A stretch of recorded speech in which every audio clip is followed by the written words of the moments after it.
In this example, I'll create a classic pad sound, which rises and falls, again created with a filter opening and closing. I'll do this with Serum here, so with a single sawtooth once again. First, I'll shape the amplitude. There's no amplitude envelope labelled, but it's probably envelope 1 here. If I increase the attack time, yup. So what I want for this is a slow attack, so there's a nice gradual fade in. I'll maybe change the slope a little.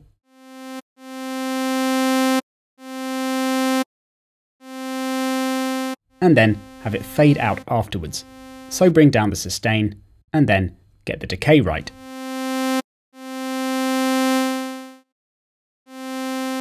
Again, I think I'll change the slope.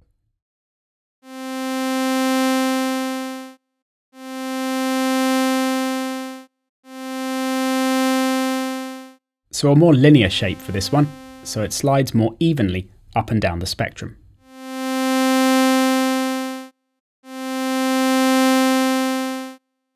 For the filter then, I'll turn it on, and we can hear it's already routing to it.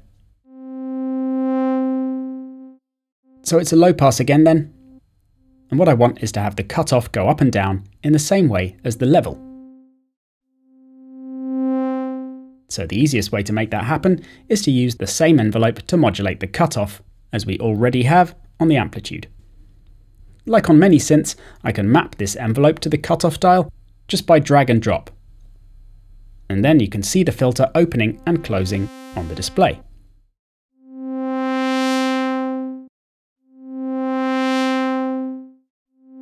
And I might change the filter type to a 6 dB slope, so it's not cutting out quite so much, and we have a few more higher frequencies going on at the start of notes.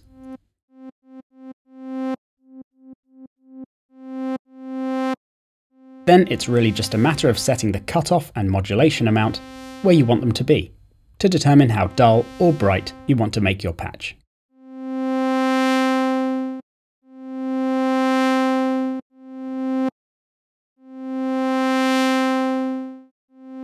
And you can extend out the envelope by lengthening the attack and decay to slow everything down.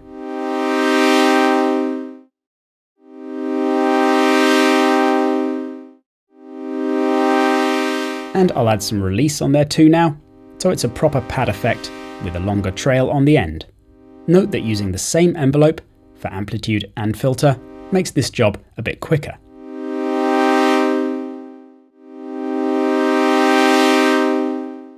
Although of course you have no individual control of those envelopes, should you need it.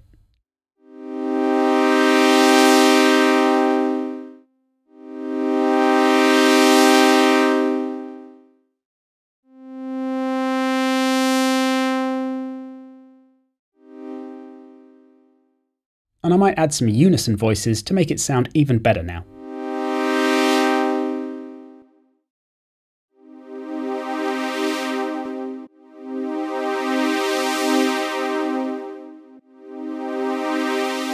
Nice. And other things we could do are set it to a high pass filter instead of a low pass. And if we wanted the cutoff to modulate the other way, so starting with just high frequencies and then introducing more and more bass, then we just set the cutoff higher up, and then change the modulation amount on the dial here to make the envelope rotate the dial the other way.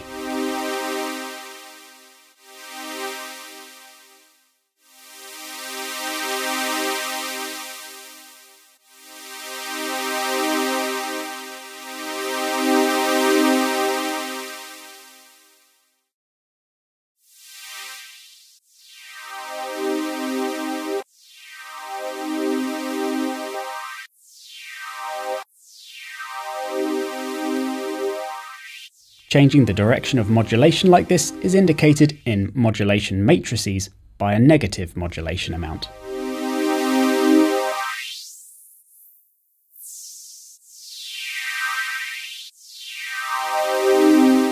So again, a lot of options there for creating different pads or leads, utilising the same filter opening and closing technique.